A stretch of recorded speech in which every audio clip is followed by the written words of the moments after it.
I spent a lot of time with this guy in his diary over the weekend. More than 1,000 pages. Somebody's got to do it.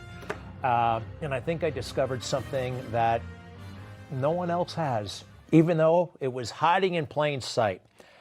Actually, not even in the diary, somewhere else, where Fauci seems to confess to the whole damn thing. It is incredible. Very, very incredible. Now, first, Fauci. I think it was a constant coup. He was colluding with the Democrats. He was tripping up Trump. He was winking and nodding. He was doing big things and small things to get Biden in that White House, okay? And all this stuff. He worked for Republican presidents, Democrat presidents. The guy is a classic lib. I've got all of his political observations about this, that, and the other thing, including and especially Trump calling him a disgrace while he was still in office. He didn't like the debate. I love the debate.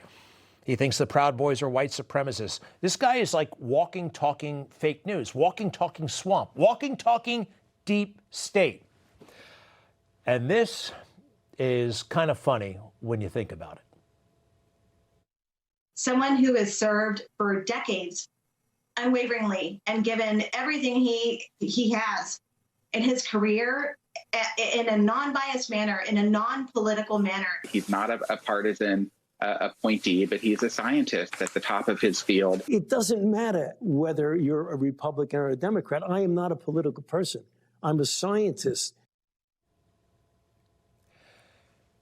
J. Edgar Hoover with the stethoscope. I don't know who coined that, but it's perfect for this guy. He's not a scientist. He's a bureaucrat, a nasty one who has ambition for fame and money, and he got a hell of a lot of that. All right. But here's my discovery. You know, I don't like the guy, so I didn't sit around watching the 2 or 3 movies that were made about him. I couldn't believe it that he did it in the middle of a pandemic. So here's an example of him being not political, okay? Not political. I got my second vaccine yesterday, and I feel like today. We're entering what may be the toughest and deadliest period of the virus. We must set aside politics and finally face this pandemic as one nation. One nation. As the Bible says. It's like this, right? He's moved. He's about to start crying. He has an entire documentary crew in his house. When everybody's supposed to be social distancing, he's not wearing a mask, the crew's not wearing a mask. What a scammer, huh? But it gets really, really wild here. Now you have to watch closely.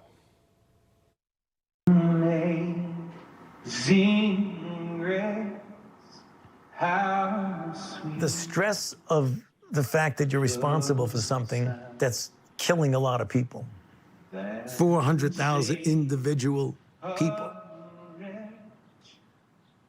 People were seeing their loved ones dying without even being able to be near them. I once was lost, but now I'm found.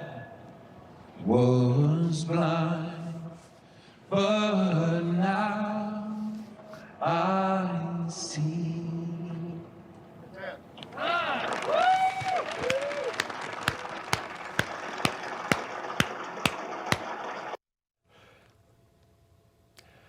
I saw this for the first time this morning. And the first question I had, were those real tears, you know? And I took a good look and yeah, tears of joy that Biden's in. And I missed the important part. I said, wait a second. What did he say? What the hell did that man just say before the emotion? One more time.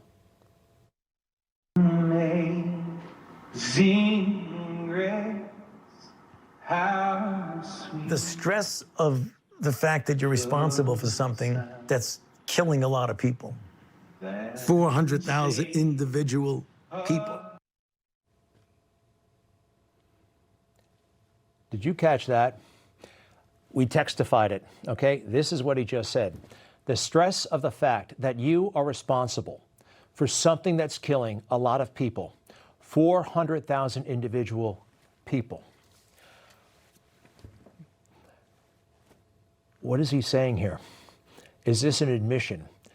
Because a lot of us think it would be spot on if it was. Information. Truth is freedom. Is Newsmax. It's real news for real people.